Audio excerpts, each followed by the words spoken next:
People wonder and ask, did Prophet Muhammad, peace be upon him, marry a child? Was this a normal practice 1400 years ago? What was the wisdom behind it? According to authentic sources, Prophet Muhammad, peace be upon him, married Aisha when she was 6 years old, and the marriage was consummated after she turned 9. However, it is important to understand things in their historical context. For instance, it would be silly to ask, what kind of milk did they drink 1400 years ago? Or to ask, what kind of engine they used to have back then? Therefore, one must understand that things 1400 years ago were very different from now. Time have changed, and so human have. 1400 years ago, it was very common for women to marry at a young age. It is a historical fact that girls from ages 9 to 14 were married off in Europe, Asia, Africa, and America. For example, St. Augustine, 350 AD, he married a 10-year-old. King Richard II, 1400 AD, he married a 7-year-old.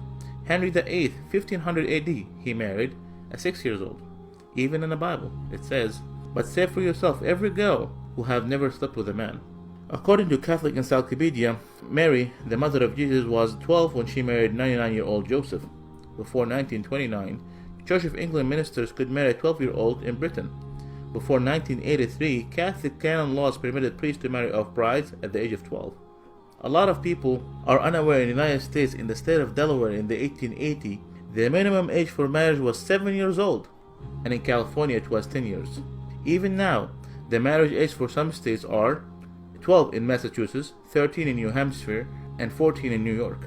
At the time of the Prophet Muhammad, peace be upon him, those who refused his message tried every method and strategy to discredit him. They were always looking for opportunities to attack him, verbally or even physically. Some of this verbal abuse consisted of calling him magician or a soothsayer or crazy. However, they never thought to point out or objected to his marriage to Aisha. Why? Because this was the norm of society, meaning it was completely normal. With that said, did you know that Prophet Muhammad, peace be upon him, he had only one wife, Khadija, throughout the first 54 years of his life? Did you know that she was a widow? Did you know that she was 15 years older than him? He, peace be upon him, spent his entire youth with her. He was committed to her until after her death by keeping ties with her friends. What about Aisha? Was she a child when she agreed to marry Prophet Muhammad, peace be upon him?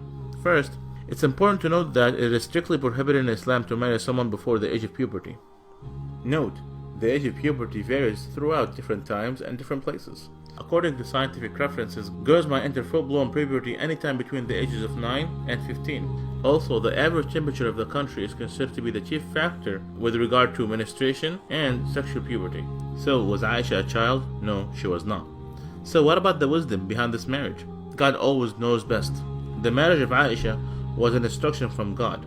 Aisha narrated to us more than 2200 hadiths or sayings of Prophet Muhammad, peace be upon him. Aisha was exceptionally intelligent, and since she married Prophet Muhammad, peace be upon him, at a young age, she was able to learn so much from him. She later played an important role as a teacher, expert, and interpreter of Islam. So, there was so much wisdom behind this marriage. For those who do not know Prophet Muhammad, peace be upon him, Prophet Muhammad, peace be upon him, did not come to seek worldly pleasures, but rather, he warned us against them. His companions described him as a man of morality and said he was shyer than a virgin in her seclusion. When the believers asked him an awkward question, he would cover his face out of shyness. He taught us that each religion is known for a kind of morality, and the morality of Islam is shyness and modesty. قل إنما أنا بشر مثلكم يوحى إلي أنما إلهكم إله واحد فمن كان يرجو لقاء ربه فليعمل عملا صالحا ولا يشرك بعبادة ربه أحدا. Say, I'm only a man like you, whom revealed to him that your God is one God. So whomever would hope to meet his Lord, let him do righteous work, and not associate anyone with his Lord. If you have questions about Islam, ask a Muslim. Please like our Facebook page.